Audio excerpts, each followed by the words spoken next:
সম্প্রতি পুলিশের সাবেক আইজিপি বেনজির আহমেদ এবং ডিএমপির সাবেক কমিশনার আসাদুজ্জামান মিয়ার অঢেল সম্পদের খবরে তোলপাড় দেশ জুড়ে নানা মহলে হচ্ছে আলোচনা সমালোচনা। অনুসন্ধানে নেমেছে দুর্নীতি দমন কমিশন। জোরে সোরে চলছে তদন্ত।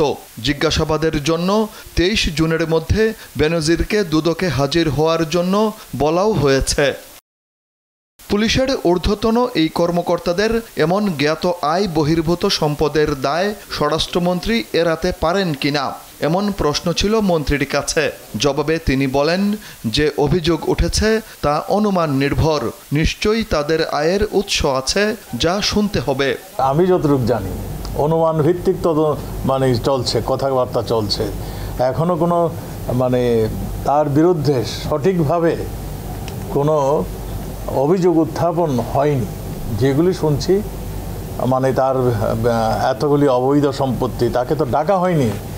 তাকে ডাকা হলে তো আমরা বুঝতে পারবো তার নিশ্চয়ই তার কোনো এক্সপ্লানেশন আছে, নিশ্চয়ই তার আয়ের কোনো সোর্স আছে।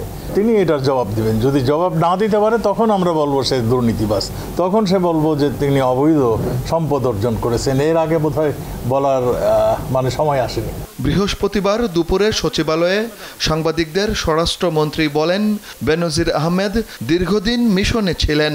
সেখান থেকে কত টাকা আয় করেছেন সেটি কেউ জানে না। যে বেনজির আহমেদ বিদেশের মিশনে অনেক বছর ছিলেন, সেগুলো আপনাদের জানা দরকার। সেই মিশনে সে কত টাকা এনেছে এইগুলি তাকে বলতে হবে। তো সেই টাকা কত বৃদ্ধি পেয়েছে সেগুলি তিনি জানেন, আমরা জানি না। যেহেতু তার নামে একটা অভিযোগ আসছে, তিনি এটা জবাব দিবেন। তার জবাব পাওয়ার আগে আমার মনে হয় আমাদের কেউ কিছু বলা উচিত না। সে আগে অভিযুক্ত প্রমাণ হোক, তারপরে আমার মনে হয় তার বিরুদ্ধে যে ধরনের ব্যবস্থা নেওয়ার সেটা সরকার নেবেন। স্বরাষ্ট্রমন্ত্রী বলেন, ঝিনাইদহের সংসদ সদস্য আনোয়ারুল আজিম আনার হত্যার তদন্তে ডিবির উপর কোনো চাপ নেই। তদন্ত সঠিক পথেই এগুচ্ছে। আর সীমান্তে গুলি হলে পাল্টা গুলি হবে বলেও জানিয়ে দেওয়া হয়েছে মিয়ানমারকে।